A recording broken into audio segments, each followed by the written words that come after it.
हमारा स्वभाव तभी बदलेगा जब हम तीव्रता पूर्वक भजन में लगे। एक महीने में एक बार गुस्सा होने पर एक महीने के भजन का फल ढक जाता है। 12 बार गुस्सा हो गए तो साल भर में तुम्हारे पास रह क्या गया।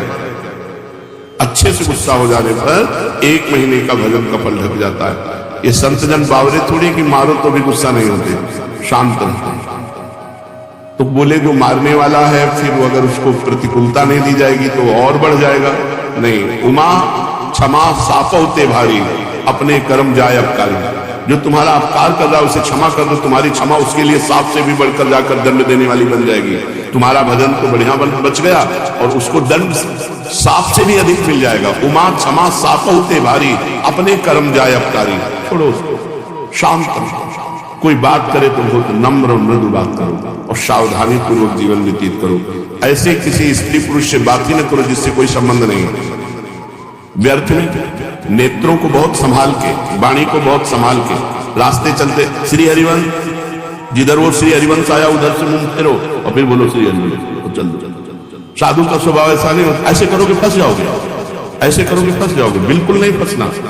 कोई श्री हरिवंश नाम के सारे, राधा नाम के सारे आपसे नेत्र मिलाना चाहता है, आपसे बातचीत करना चाहता है, बिल्कुल नहीं है श्री। और अगर स्त्री शरीर में है तो बोलना ही नहीं। कोई पुरुष आपसे कह रहा है भाई जी श्री हरिवंश, बोलना ही नहीं। वो भले माने कि गुस्सा है क्या, पागल है क्या, सुनाई नहीं देता क्या, यही माने तो अच्छा है। ज्यादा अपने को प्रवीण संत न समझ ले, नहीं तो फंसने में देर नहीं लगती। माया फौरन फंसा लेती है, चित्त वृत्ति आकर्षित हो जाती है। इसलिए अपना स्वभाव बदले। भजन का फल है स्वभाव का बदलना। पूरी चेष्टा करता हूं साधना में, परिस्थिति में सुधार संतोषजनक नहीं आ रही, बड़ी निराशा छा रही है। जो साधक भगवान की कृपा का आश्रय लेकर साधना करता है, साधना में संलग्न है, प्रमाद नहीं करता, और ये स्थिति है कि संतोष नहीं हो रहा है, बढ़िया बात है। भगवान की कृपा का भरोसा करके साधना में कोई कमी नहीं पर संतोष नहीं हो रहा, ये बढ़िया बात है। संतोष होना बहुत हानिकारक है साधना में। साधना में असंतोष बढ़िया है। कभी संतोष और भजन और भजन और साधन। संतोष हो गया तो मन कहेगा नियम तो पूरा ही हो गया, थोड़ी देर मनोरंजन कर लेते हैं। संतोष नहीं होना चाहिए, पर भगवान की कृपा का आश्रय और सच्चाई से साधना में लगन पूर्वक लगना। अमर पद की प्राप्ति का उपाय क्या है? उस मायातीत, कालातीत, अकाल पुरुष की प्राप्ति का उपाय क्या है? चिंतन। अनन्य चिंतन जो माम, भगवान ने कहा अनन्य चेता सततम यो माम स्मृति नित्यशः तस्याहम सुलभा पार्थ। मैं उसके लिए सुलभ हो जाता हूं जो निरंतर मेरा चिंतन करता है। नाम का चिंतन, रूप का चिंतन, गुण का चिंतन, बस चिंतन चलना चाहिए। चिंतन, भगवत चिंतन से अमर पद की प्राप्ति होती है। जब युद्ध जैसे कार्य में भी भगवत चिंतन हो सकता है तो हर कार्य में भगवत चिंतन हो सकता है। माम स्मर युद्ध च, जब युद्ध जैसे कार्य में भगवान का स्मरण हो सकता है तो कोई भी कार्य ऐसा नहीं जिसको करते हुए हम भगवत स्मरण न कर सके। निरंतर भगवत स्मरण ही अमर पद, भगवत प्राप्ति, परम पद के उपाय है। अगर भगवत चिंतन में अंतर पड़ रहा है तो उतना ही अंतर पड़ रहा है अमर पद में। क्या साधना में वेश धारण करना आवश्यक है? ये वेश आचार्य परंपरा से होता है। ये जरूरी नहीं कि वेश धारण करे तभी परम पद मिलेगा, और ये जरूरी नहीं कि वेश धारण कर लिया तो परम पद मिलेगा। अगर वेश धारण करके भजन नहीं हो रहा, मनमानी आचरण हो रहे तो नरक मिलेगा। और वेश धारण नहीं किए, बहुत सही साधना कर रहा तो उसे भगवत प्राप्ति होगी। वेश का विशेष महत्व नहीं है, महत्व भजन का है। भीतर अगर आपके भजन चल रहा है, बाहरी वेश कैसा भी हो तो आपको भगवत प्राप्ति होगी। बाहरी वेश साधु का, भीतर संसार का चिंतन, मान प्रतिष्ठा, रुपया पैसा, तो फिर भगवत प्राप्ति नहीं, नरक की प्राप्ति होगी। वेश आचार्य परंपरा से है। अगर वेश है और उद्देश्य है तो सोने पे सुगंध है, फिर क्या कहना है? मम भक्ति युक्तो भूनम पुनात्, तो तीनों लोगों को पावन करने वाला है। लेकिन केवल वेश है, उद्देश्य भगवत प्राप्ति नहीं, भजन नहीं, इधर उधर भंडारा खाते, ढूंढना, रुपया पैसा समेटना, मान प्रतिष्ठा, ये लोक व्यवहार, हंसी मजाक, तो संसारिक जीवन व्यतीत करने से कोई वेश थोड़ी भगवत प्राप्ति करा देगा। इसलिए वेश का विशेष महत्व नहीं है, भजन का विशेष महत्व है, उद्देश्य का विशेष महत्व है। वेश रखकर तो विशेष सावधान रहना चाहिए कि भगवान ने इतनी कृपा की, मुझे विरक्त वेश दे दिया, अब मेरे से गलती न हो, अब मैं भगवत प्राप्ति इसी जन्म में कर लूं। सोते हुए जब कैसे होता है, जब कहा जाता है 24 घंटे जब करो, तो सोने में तो 6 घंटे जाते हैं, तो 6 घंटे तो जब नहीं होता। नहीं, जब हम निद्रा में जा रहे हो और भजन करते हुए सो गए, तो हमारा जितना सोने में समय जाएगा वो सब भजन माना जाएगा। जैसे मरते समय नाम लिया तो पूरे जीवन क्या किया है परिणाम नहीं देखा जाएगा, आपको भगवत प्राप्ति होगी। ऐसे सोते समय नाम जब करते हुए सो गए तो 6 घंटे, 7 घंटे, 5 घंटे, 4 घंटे जो सोए वो भजन का फल मिलेगा। इसलिए सोते समय बहुत होश में होना चाहिए, सब बातें हटा करके नाम में एकदम डूबते हुए फिर नींद में चले जाइए। तो निद्रा समाधि स्थिति जो सोना है वो भी आपका समाधि भजन माना जाएगा, क्योंकि निद्रा में वृत्ति लीन होने के पहले आप नाम जप कर रहे थे, तो नाम जप में ही लीन माना जाएगा, निद्रा में नहीं माना जाएगा। निद्रा के ठीक पूर्व एक क्षण पहले तक नाम जप चल रहा है और फिर सो जाइए, तो आप देखिए जगते समय वही नाम जप चलता मिलेगा, तो बीच में आपका भजन ही माना जाएगा। ऐसे 24 घंटे भजन माना जाएगा। प्रश्न कर रहे हैं, भजन करने के लिए क्या घर छोड़ना आवश्यक है कि भाई अब भजन करना है तो घर द्वार छोड़ दे? हमें लगता है कि अगर भजन का अभ्यास नहीं है तो बाहर ज्यादा माया जाल है, बाहर ज्यादा माया जाल है, घर की अपेक्षा बाहर ज्यादा भ्रष्ट होने के चांस हैं। अब कहीं तो कमरा लोगे, कहीं व्यवस्था, तो रुपया कैसे मिले? तो धनी पुरुषों का संग करो कि बेविचार और नाना प्रकार की गलतियां और नाना प्रकार के दोष हो जाते हैं। घर में अपनी कमाई का खा के दूसरों का उपकार करते हुए जो भजन करता है बहुत जल्दी सिद्ध हो जाता है। जो विरक्त है, भगवान की विशेष कृपा हो गई है और वो साधु समुदाय में रहे, आकाश वृत्ति अगर मधुकरी वृत्ति से जीवन यापन करे, खूब भजन कर सिद्ध हो जाए। जो मेहनत करके कमाया है जिंदगी में, उसी अपनी कमाई के धर्म के टुकड़े खाओ और खूब नाम जप करो। अगर धाम आदि की यात्रा करो तो अपने पैसे से करो, 1 पैसे का किसी से सहयोग मत लो, 1 पैसे की वस्तु किसी से मत खाओ। गृहस्थ धर्म में ऐसे, और विरक्त धर्म में माधुकरी वृत्ति, आकाश वृत्ति से जो भगवान देते हैं, और समुदाय में रहे, क्योंकि अलग रहने पर मनमानी आचरणों के होने की संभावना है, और समुदाय में एक दूसरे की सुरक्षा बनी रहती है। घर में भगवान का नाम लेने से, भगवान में मन लगाने से ज्यादा अच्छा है।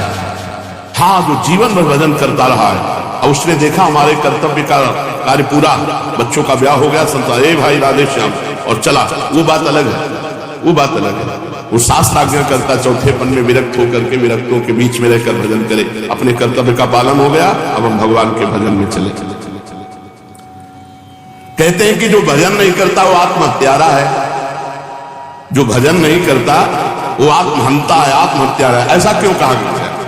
बोले भगवान ने कृपा करके मनुष्य जन्म दिया है, कृपा करके सुविधा दी है कि इस जन्म में प्रमाद से हटकर भजन करके मेरी प्राप्ति करी, और अगर आपने नहीं की तो यह अपराध बना और आप आत्महत्यारे कहलाओगे। जो न तरय भवसागर अस समाज नर पाए, स्वत निंदक मंदमति आत्महनन गति जाए। जैसे कई बार बताया है कि भारतीय सरकार किसी आदमी को विदेश भेजे और सारी सुविधा वहां, घर मकान स्त्री पुत्र परिवार सब सुविधा दे, और अपना सरकारी काम बता दे कि ये काम करना है। अब उसने सरकारी काम तो किया नहीं, सरकारी सुविधा का भोग करके बेटी बेटे को पढ़ाया, ब्याह किया, सब किया, सब किया। और जब भारत लौटा तो उसे पूछा गया वो कार्य, जिस कार्य के कारण आपको विदेश भेजा गया था, जिस कार्य के कारण आपको सुविधा दी गई थी, वो कार्य तो नहीं हुआ, तो वो दंडनीय अपराध होगा और उसे जेल मिलेगी, क्योंकि उसको उस कार्य के लिए सारी सुविधाएं दी गई थी। तो भगवान ने मृत्यु लोक में मनुष्य रूप में हमें भेजा भारत में, किस लिए? जाओ साधन धाम मोक्ष कर द्वारा, साधना करो और अपने जीवन को मुक्त अवस्था में लाओ, भगवत प्राप्ति कर लो। तो लड़का पत्नी परिवार सबका पालन पोषण किया, खूब सब कुछ किया, लेकिन प्रधान सरकारी कार्य भजन करके भगवत प्राप्ति ये नहीं किया, तो आपको जो गति आत्महत्यारे की होती है वही दुर्गति आपकी होगी। हम आपसे और समझना चाहते हैं, कुछ ऐसा कहा जाता है कि अगर राम के साथ सीता की उपासना न करे और कृष्ण के साथ राधा जी की उपासना न करे तो नरकगामी होते हैं, ऐसा सुना है? नहीं, शास्त्रों में जो वर्णन है उसको समझना है। भगवान श्री राम या भगवान श्री कृष्ण का जब आप पूजन करते हैं तो उसी में शक्ति विराजमान है, वो अकेले कभी रह नहीं सकते। शक्तिमान शक्ति में ही विराजमान है, शक्ति शक्तिमान में ही विराजमान है, दोनों अभेद हैं। शक्ति और शक्तिमान कभी अलग हो ही नहीं सकते हैं। इसीलिए भगवान शिव ने अर्धनारीश्वर करके दिखाया, इसीलिए हमारे प्रिया प्रीतम मिलित रूप दिखाए, रूप बेल प्यारी बनी सुप्रीतम प्रेम तमाल, दो मन मिली एक भय श्री राधा वल्लभ लाल, दोनों प्रिया प्रीतम मिलित रूप हैं। यदि रामकृष्ण के उपासकों को नरक जाना पड़े तब तो धोखा ही धोखा हो गया। ऐसा जो कोई वर्णन करता तो धोखा ही हो गया। विवेक पूर्वक यहाँ उपासना करने की भावना है कि जब हम राम जी का उपासन कर रहे हैं उसमें सिया जी भी विराजमान है, जब कृष्ण जी की उपासना कर रहे हैं उनमें राधा जी भी विराजमान है। वस्तुतः एक की हो ही नहीं सकती, क्योंकि अकेले कभी रहते ही नहीं। शक्तिमान में तो शक्ति विराजमान है, तभी तो, बिना शक्ति के कुछ है ही नहीं। तो जब हम राम जी की पूजा कर रहे हैं तो उनकी शक्ति की भी पूजा हो रही, सिया जी साथ है। जब श्याम जी की पूजा कर रहे हैं तो राधा जी साथ है।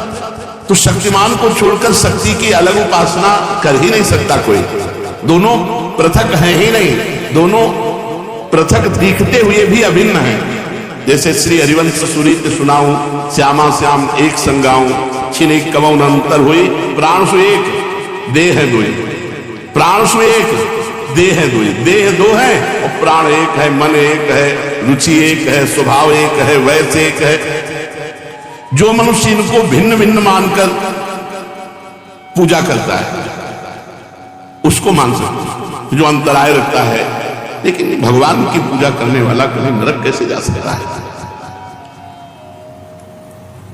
एक बात आपसे पूछते हैं कि भजन जब अनुकूल परिस्थिति होती है तो खूब होता है, और जब प्रतिकूल परिस्थिति आ जाती है तो भजन नहीं होता है। बड़ी समस्या है। भजन अमुक परिस्थिति में होता है, वो भजन ही क्या? भजन का अभ्यास परिस्थिति से नहीं, परिस्थिति से ऊपर उठ के हर परिस्थिति में भजन। बड़ी कृपा है, भूखे रहकर भजन, खा के भजन, सर्दी में भजन, ओढ़ के भजन, गर्मी में भजन, एसी में भजन, हर परिस्थिति में भजन हमारा होना चाहिए। ये देख लो, आहा राधा राधा राधा, और जब गर्मी पड़ी वो बड़ी गर्मी है, ऐसा नहीं। गर्मी है तो राधा राधा, और एसी है तो राधा राधा, भूखे हैं तो राधा राधा, छके हैं तो राधा राधा। वो भजन ही क्या जो परिस्थिति में हो, अनुकूल परिस्थिति मिली भजन हो गए, और भूखे हैं तो भोजन का चिंतन हो रहा है। नहीं, ये अपने को कसना चाहिए। एक आध दिन भूखे रखकर भजन करना चाहिए कि देखें हमारा भूख में भजन होता है कि नहीं। पंखा बंद कर देना चाहिए अपने कमरे का, 2-4 घंटे टेस्ट लेना चाहिए शरीर का कि गर्मी में ऐसी ताप में हम कैसे रह सकते हैं। कई वर्षों इनका आनंद लिया गया है, तो वर्षों हितधाम की छोटी कुटिया तक असुविधा ही असुविधा जीवन में रही है। ये तो अभी चंद दिनों की सुविधा है। प्रत्येक परिस्थिति में भजन स्मरण, चाहे प्रतिकूल परिस्थिति हो चाहे अनुकूल परिस्थिति हो, भजन नहीं छूटना चाहिए। जब तुम ऐसा नियम लेकर दृढ़ता पूर्वक भजन करोगे तो फिर प्रतिकूल परिस्थिति में भजन होने लगेगा। अखंड भजन उसी को कहलाता है, वही कर सकता है जो हर परिस्थिति में भजन करता है। साधक के जीवन में कभी कभी दुर्भाग्य का भी अवसर आता है, वो अपने को हे समझने लगता है। जब जगत उसका अपमान करे, संसार उसकी निंदा करे, कोई उसको पूछे ना तो उसे प्रसन्न होना चाहिए, यह भगवान के मिलन की बात आ रही। सम्मान, अनुकूलता, सुख ये भगवान से अलग करते हैं, अपमान, प्रतिकूलता, दुख ये भगवान के सम्मुख करते हैं। जो साधक अपना चुना हुआ साधन करता है, उसमें जरूर अहंकार आ जाता है। मैं व्रतशील, मैं मौनी, मैं तपस्वी, मैं, फिर उसको गिरना पड़ेगा। ये माया बड़ी बलवती है। दैवी है शागुणमयी मम माया दृत्या, बड़े बड़े ऋषि मुनियों को मोहित कर लेती है। तो यदि आप साधन का अहंकार करेंगे तो भ्रष्ट हो जाएंगे, पहला। दूसरा, आप साधन नहीं करते, साधन में पाखंड करते हैं, दिखावा करते हैं, अच्छे साधक नहीं है, तो आप भ्रष्ट हैं ही। तीसरा, आपको अपने साधन से बढ़कर सुख विषय भोगों में लगता है, इसलिए भ्रष्ट हो जाते हैं। 3 कारण हैं जो साधक साधना में चलते हुए भ्रष्ट हो जाते हैं। उनमें 3 कारण है। पहला, साधना का अहंकार। दूसरा, साधना में पाखंड, दंभ, दिखावा। और तीसरा, साधना से सुख मिलने वाले भगवदानंद से बढ़कर सुख भोगों में देखना। इसलिए जो तुम्हारे मन में वासना है उसको भोगना पड़ेगा, तो आप भ्रष्ट हो जाएंगे। साधना प्राप्त किंचित सफलता यदि कहीं प्रकट कर दी जाती है तो देखा गया साधना बंद हो जाती है। ये बिल्कुल अक्षरशः समझिए। जो भी साधन कर रहे हैं गुप्त रखिए, उसे प्रकाशित मत कीजिए। सोने से लेकर शयन तक की दिनचर्या कभी अपनी किसी के सामने मत रखिए, गुप्त रखिए। बहुत लंबे समय तक आपका साधन भजन ठीक चलेगा।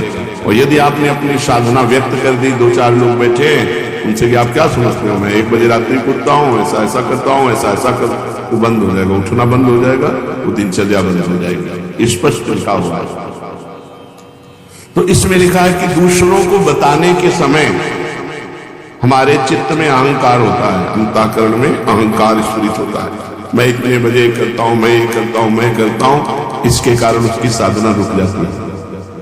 यदि उसे घुमा के वर्णन करे कि संतों ने कहा रात्रि के 1-2 बजे उठ जाना चाहिए, भजन साधन करना चाहिए, फिर ब्रह्म मुहूर्त में अमुक अमुक ऐसा साधना करना चाहिए, संतों ने कहा है। अपनी डायरेक्ट बात ना बतावे कि हमारी साधना क्या है। सदैव अपनी साधना को गुप्त रखे, भगवत चर्चा करे, संतों की बातें बताए। अपनी बात बतानी है तो किसी साधक ने ऐसा अनुभव किया, ऐसी बात बतावे। कभी अपने को उसमें सम्मिलित न कर ले कि मैं अपना अनुभव बताता हूं कि ऐसी ऐसी दिनचर्या मेरी 10 वर्ष से चल रही। तो आप लिख लो, अगर 10 दिन के अंदर न रुक जाए तो मैं बता देना। चाहे जितनी हिम्मत कर लो, 10 दिन के अंदर रुक जाएगी, गारंटी। आप अपनी संपूर्ण साधना को किसी से बता दो, अगर 10 दिन के अंदर वो साधना में रुक जाए तो मैं बता देना।